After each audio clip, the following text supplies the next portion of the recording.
Welcome viewers to my next episode on Shri TV. The Alumni Association of Kendriya Vidyalaya IIT Chennai is celebrating its 40th year. In this connection, they are organizing a series of podcast interviews with its alumni, and Shri TV is happy to get associated in uploading these interviews. In this connection, Shri TV in part 1 of this episode conducted podcast interview with Shri T V Ananthanarayan, who passed out from the school in the year 1967. In the part 2, in the next episode, I am going to do the podcast interview with Mr. K.P. Mohandas, who passed out from the school in 1968. So please do join to watch this podcast interview with Shri K.P. Mohandas. Welcome Mr. K.P. Mohandas to the next episode, rather part 2 of the celebration of the Alumni Association of Kendriya Vidyalaya IIT Chennai. Earlier in part 1, I had the privilege of interviewing Mr. T V Ananthanarayan, who passed out in 1967. Understand you passed out from the same school in 1968. And can I say good evening or good afternoon, which I think you are in Kuwait? We are at nearing 4:30 p.m. 4:30 p.m. Okay. Yes. I saw your profile. You were passed out in 1968. Then I think you have done BSc and you have done an MBA. When you think of school days in KV IIT Chennai, what the pleasant memory which comes to your mind?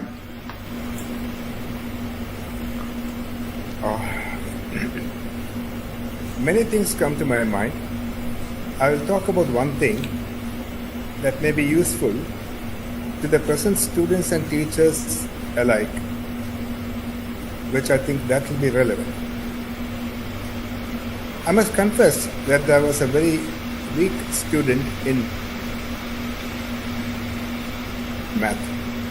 The unbridled joy and the beaming smile of my math teacher, Satyanarayana, when I passed with center marks in one of the math exams. He took it as a challenge to see if I could rise above my fears and come up to his expectations of me. He identified the weak students in math class and would make them sit in the front row.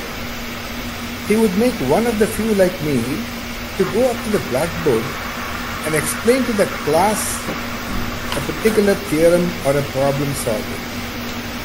You cannot imagine a bigger torture than this. I would lose sleep the night before. I was all tensed and feeling sick, but I endured that stress, pain and tension, which contributed in ways much more than that our teacher could have imagined. Probably because I sincerely wanted to come out of my fears and was willing to go through what it took. So please remember, students, if you do not like math, it is like a devil, but if you like it, it is like an angel. Sweet angel. So better like it, as you have no other choice, as long as it is there in your syllabus. But remember, math will always be a part of your life, no matter where and what you do, whether you like it or not. Very true. You said maths will be a part of life in every day.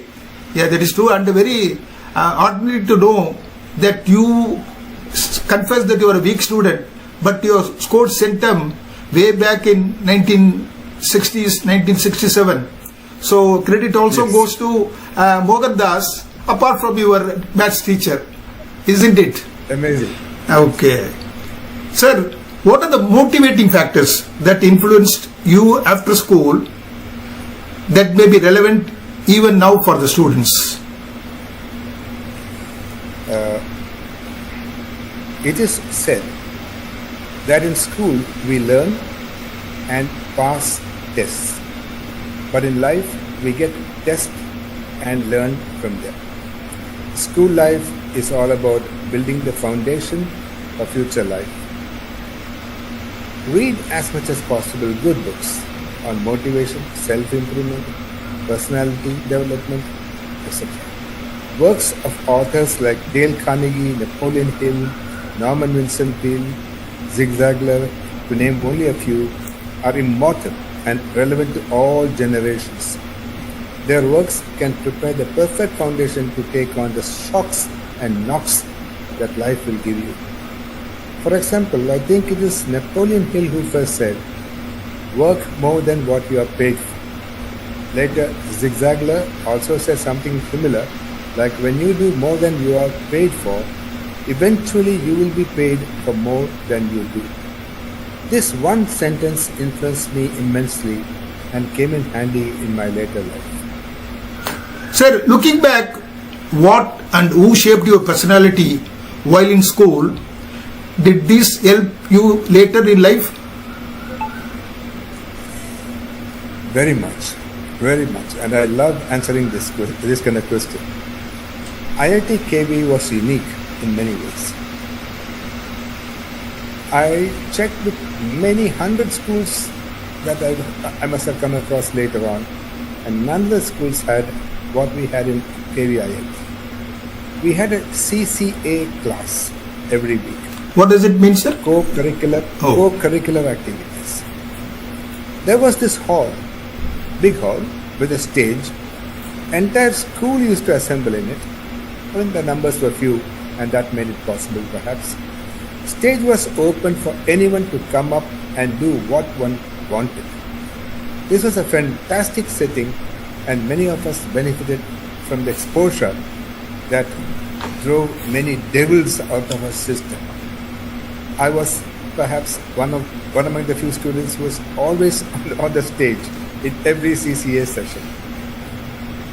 Coming out of my fears, every student is housing some kind of fear or other. Fear of a subject, fear of facing an audience, fear of being laughed at, fear of what others will think, fear of, above all, fear of oneself. And these fears need shock treatment if one wants to come out of it. The CCA class was one such. The CCA class helped an introvert like me to come out of my cocoon and be an extrovert, which I will say is the best thing that happened to me. Thank you, KV IIT. Mr. T V Ananthanarayan is paying rich compliments to you. He says, but for Mr. K.P. Mohandas, I wouldn't have done that monologue. I believe you influenced him and gave the push required. And you should see the part 1. So he has given an intro about you itself in part 1. Thank you, Ananthanarayan. Okay. I'll convey to him also. Sir, if you are moving on to the next question, if you were to address 50 students of plus 2 or 12th standard, what would you tell them in 5 sentences?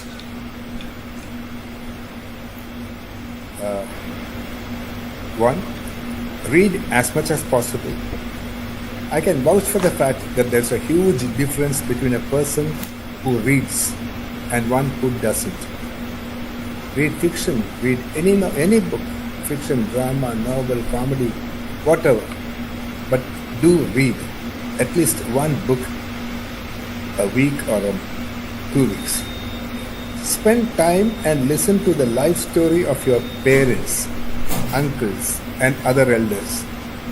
There will be plenty of takeaways to an intelligent listener. You can learn how they overcame day-to-day problems and challenges. You will find many answers to your questions of whatever age you are in. Number 3, keep a good circle of friends with whom you must maintain lifelong contact. We, the students of 1967-70 batch, are in touch with each other for the past 55 to 58 years. You can relive cherished moments through these friendships, and more importantly, long after your heydays are over. We used to be in touch through postcards, through inland letters, through telephone calls, and only when the technology came into our household, it made it easier for us to keep in touch. Today we are a group of about 65 ex-students of KV IIT, but we are in regular touch by email and WhatsApp. Number 4 will be, never neglect your health. Maintain a healthy body, mind and spirit. Remember, there's no better wealth than a good health, which you will realize this only later. Therefore, please desist, absolutely keep away from anything that is going to damage your health. There will be many temptations, but you should overcome all your temptations and just focus on your good health, because it is only when you are healthy you will be able to lead a happy life. Last but not the least, do not expect a free lunch anywhere, anytime. The world is not kind, and everyone out there is your competitor, trying to push you behind. You have to be the best to get what you want, and no other time better than this in school to prepare for that fight to survive in an unkind world which is waiting for you. There will be moments of euphoria and disappointments, but learn to develop a mind that can take both. I hope you children will be able to do that by listening to discourses from wise people. Bhagavad Gita can help you, and many other spiritual texts and spiritual talks can help you. More importantly, yoga and meditation will also be wonderful tools to keep a balanced mind. Sir, these words of wisdom which you have mentioned in 5 sentences, rather 5 precious sentences, I think if it is practically possible to follow in everyone's life, only thing is this type of messages should reach the children at the young age. So now moving on to the next question. If asked to address 9th standard students, because it is at this stage kids can develop strength to come out of cocoon in 3 years. How can you explain this? 9th standard is a kind of a junction. You branch off to your choice of subjects. If I'm right, it's now at the 9th standard level that you have to choose your electives. Whether you want to choose a stream that will take you to the medicine, or a stream that takes you to engineering, or to commerce, or to arts, etc. I chose science because I had no choice. In my class of 14 students, 11 chose science and 2 chose biology, which will take them to a medical stream. I was feeling very nervous how I can choose commerce, which I like better, instead of science. All my classmates are choosing science, and if I alone choose commerce, what will others think? So, dear students of the 9th standard now, do not choose subject out of peer pressure or parental pressure. Understand your own passion, weakness and strengths to know which direction you want to go. I chose science I graduated in math, which was one of my petanoia, and after that I chose commerce. My life is now all commerce, but what I studied in science is all a forgotten chapters. You again given a very practical advice to the students who are at the junction to choose the path of career that can be chosen only if you do the right course and you choose the right course at the right time. So one more question for you as regarding the students community. As a student of class 12, what should be the one most important factor that he or she should carry on in post-school life? In post-school life, yes. Confucius said, choose a career you love and you will never have to work a day in your life. Later, Steve Jobs said it differently. The only way to do a great work is to love what you do. Dear students, whatever you choose to become, whatever the profession, grow up to contribute in some ways back to the society at some stage of your working life. Let there be a compassionate heart with a brilliant mind. You must help some of the weaker ones around you to come up. Maybe that can happen in school, that can happen in college, that can happen in your early part of life or at some point in life. This is what I would say. A compassionate heart with a brilliant mind. Sir, can you say that KV IIT, where you studied, laid the foundation for you to build on later in life? Absolutely. Absolutely. If it was not for KV IIT, I'm afraid I would never have become what I am today.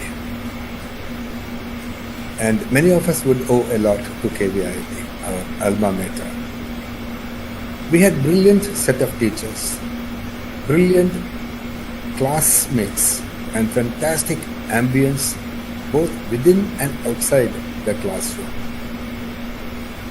Talking of classmates, it may be relevant to mention that my source of inspiration was D. Kalyanaraman, a renowned author now going by the name of Vidyalaya Kalyanaraman. He was the CEO of several startups mentoring hundreds of aspirant entrepreneurs. My two senior students, Ananthanarayan and Rajaram, and my classmate, late Ramesh Narasimhan, were outstanding in academics. I shared many wonderful moments outside the class with my juniors as well. To name only a very few, Sunny Malhan Singh, K. Balasubramaniam, the present alumni president, late A.K. Ramesh, late Kumar, Ravi Shastri, Sharada, Sarala, all come to my mind, with whom we spent quality time inspiring each other and mingling in such ways, leaving lasting memories throughout our life. It is now, I really can't believe that it is about 57 years that we left school, but the memories still are fresh. And KVIIT is the one catalyst that helped me to come out of a very introvert type of a character to a now a very extrovert type of a person, traveling the world over and managing my business, and then trying to get the best out of my team members. All these things are possible only due to a fantastic foundation from KVIT. Thank you, Kendriya. Mr. K.P. Mohandas, you have given valuable all wisdom of words to the student community. And I find your profile is very rich. I mean, Mohandas, Kidake, BSc, MBA, currently founder, partner, managing director, Captain Fisher Foods in Kuwait. So we are more interested to know your career after finishing your education. Okay, Mr. President.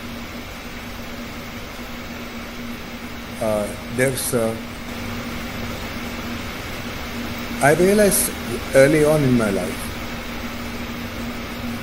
after school, or probably I can say after college, no estate and bred to no business. It's a very famous line, I think, from an English novel written by, I'm not too sure, I have to check on that. But I came across this sentence while in school. Our English teacher, Mr. Guru Raja Rao, who was an amazing English teacher, what he taught us in 8th standard, 9th standard, 10th standard, even now it is there in our heads. Off the cuff, I'm remembering that sentence.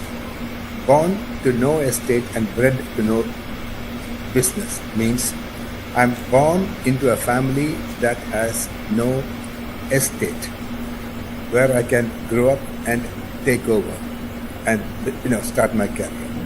No estate, okay? And bred to no business. I was not taught any business at family level or early on. So we didn't have a family business, we didn't have a family property for me to get into. I realized that during that period of 1970s, early 70s, when we passed out, I'm not talking about the brilliant minds like IIT guys and the extremely brilliant academics who passed out from various other prestigious institutions and walked into multinational companies, and they were sort of handpicked to positions of power and command. I'm talking about an average Joe like me, who passed out and wondering what to do next. I had to find a job and take care of my family and my commitments. I read a lot of books on self-development and motivation, but all those things remain in the head. But on the ground level, you had to start from scratch. Getting a job was very important in my early life because I had two younger brothers I had to take care of. There is another sentence, or rather I can say a quote, which I will remember for the rest of my life. God grant me the serenity to accept the things I cannot change, the courage to change the things I can, and the wisdom to know the difference. This is a prayer. This is from Bible. This prayer was my only prayer during my school days and early life working days. Change the things that I can. To accept the things I cannot change, but the courage to change the things I can.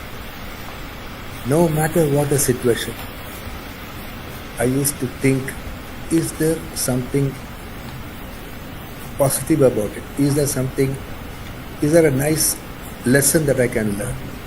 Is there anything that I can improve upon? So with that mental mindset, I used to tackle whatever the problems that was facing me early on.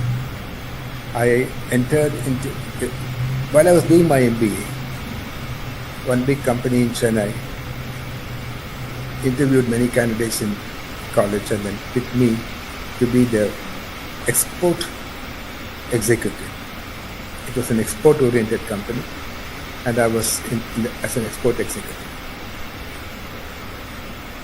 I was paid a salary that was, during that time, considered to be a good starting salary, 350 rupees per month, as against around 900 rupees per month for those who are, the brilliant guys. Such fellows are also there in my company as my colleagues in another division. But in 2-3 years' time, I rose to the position of being the highest paid employee of that age group. Okay. This prayer alone helped me. Grant me the serenity to accept the things I cannot change, the courage to change the things I can, and the wisdom to know the difference. In my office, I was called the miracle man.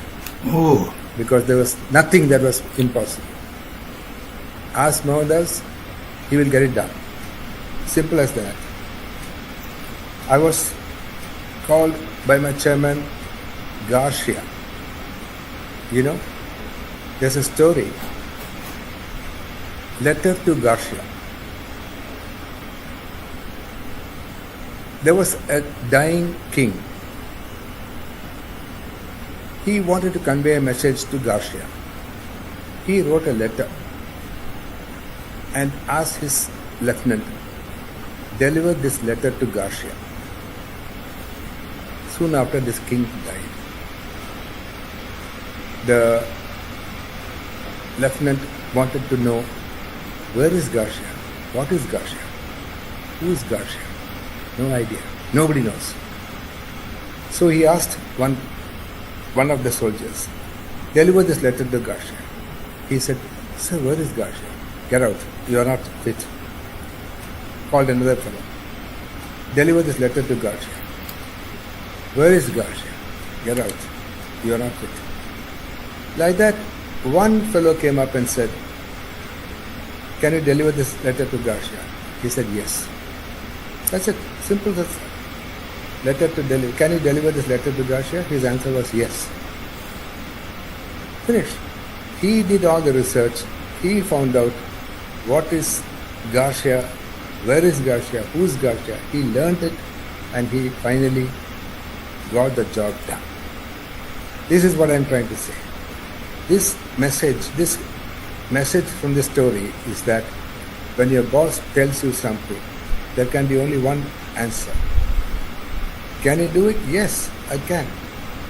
So then later on what happens is you become the person your seniors will depend upon. And you believe in 2-3 things, Unless your boss gets promoted, you will not get promoted. Unless your boss gets a good increment, you will not get a good increment. Unless you work more than what you're paid for, you will not get paid more for the job you do. So you understand the dots, right? You connect the dots. All that you have learnt in school, learnt in books, are coming to play in your actual life. I'm telling this because no student of 10th, 12th standard now would be interested in the life of a 70-plus-year-old man telling about his glorious days. No, I don't want to bore you with that. I'm talking only with picking and choosing relevant facets of my life, from which you can benefit. That's what I'm trying to say. You said one contest. Actually, Mohandas means mission possible. So that is a message you conveyed. Actually, it's very relevant for anybody who is aspiring career in their life. So you mission possible. That is the message of KP Mohandas. Mr. Mohandas, I think for the past 25 minutes we have this conversation. I really appreciate you are able to recall so many quotes at this age. This is the reason I think you authored 3 books so far, and you are planning for one more. It is in the pipeline. Can you briefly mention what triggered you to write books? Yes, sir. During my school days in IIT, whether you will believe it or not, I had 76 pen friends at one time. Okay. Around the world. Oh. Germany, France, many countries in Europe, America, Japan, Far East. And in college, my only hobby was on Sundays, write about 20-25 letters, post them. Okay. I will receive so many letters. So that became a terrific passion. And that improved my writing, that improved my language, that improved my general knowledge. It helped me immensely. Okay. Now, in my social circle, when we sit together and then we chat, and I tell them about what happened here, there, etc., etc., my friends and family members used to mention to me, "You have gone through so much. Why don't you just compile them and write a book?" Well, that was at the top of my mind, and I was planning to do that at one point of time or other, but procrastination is something that we are unfortunately living with. But during Corona, there was a lockdown. There was nothing else one could do, and I felt that the time was just being wasted, and I felt guilty. During that time, I realized that was the best opportunity to start writing my book. It was easy to start, but it was an agonizing task to finish it. But I finished it. It took me 9 months or 9 to 10 months. You see, everyone living this long as myself, we all have a story to tell. Often, that story remains untold. Everyone living has a story to tell. But how many stories we hear? Untold of the journey traveled, the agonies and ecstasies en route, and how the destination has been reached. It's a fascinating assignment to sit and recall and put it down in the form of a book as a legacy for my family and for my grandchildren, if I may say so. Maybe it will be useful for future generation also. Why grandchildren? Absolutely, I'm telling you. Okay. I have a story to tell, a story that is scripted into a book which can serve as a motivation to others born as average as myself. But it was not so. This is what is important. An average person, but I had a very good comfort zone, but I was not content because I knew that I had not reached my potential, and therefore I had to come out of that comfort zone. And that story is what I have told. I was restless to find my potential in a world which I know is unyielding and unforgiving. Unless one could rise above the average. So my life was all about rising above the average. First of all, realizing that you are an average person, and then rising above the average was my life assignment and my life story. So about the book. Yes, sir. You have written 3 books so far. I'm going to share the link in the description box of this episode, wherein anybody can access the link through which they can access. You have written Share Thoughts Part 1, then Part 2, and also another book, Failure Due to Success. Yes. So these 3 books, I'll be sharing the link in this episode. For the benefit of viewers, my books are available in Amazon.in, Amazon.ae, Amazon.com, Flipkart, Amazon.kindle, Kobo, etc. And my book was, The Failure Due to Success was one of the 50 books chosen by a panel of publishers in India for converting it into a voice mode. And that is also available in the voice platform. I can give the link separately. So anybody aspiring for a career, high pressure career, whether in sales or in management or in different facets of life, will find my book very useful, because the kind of pressure I have gone through in my life, and what shall I say, face the pressure head on, is definitely a lesson that will be useful for anyone, anyone in that kind of a situation. Pressure cooker situation one has to go through, and then to come out of it is a real, you get a feeling of satisfaction. This is what my story is all about, and it has received very good reviews, and the book has done well, and I'm very proud to say that I've received very good reviews about the book. So please find time if you want to understand the travails of living in the Middle East and how one has gone about succeeding to the extent that I have. It will be a real good read. Thank you, Mr. K.P. Mohandas. We have another interesting episode. Part 2 is another interesting episode. You shared your rich experience and you recalled your sweet memories in Kendriya Vidyalaya, IIT, Chennai. You were passed out in 1968. And once more, I want to appreciate you were able to recall all the quotes. That's why I think you are going to author and release your 4th book.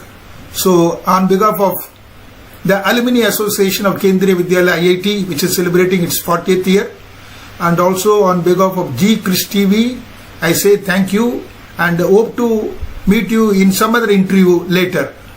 Thank you very much, Mr. K.P. Mohandas, for sharing the stage with G Chris TV from Kuwait. Thank you. Thank you very much, and I really appreciate the patience of all the people, of all of you watching this.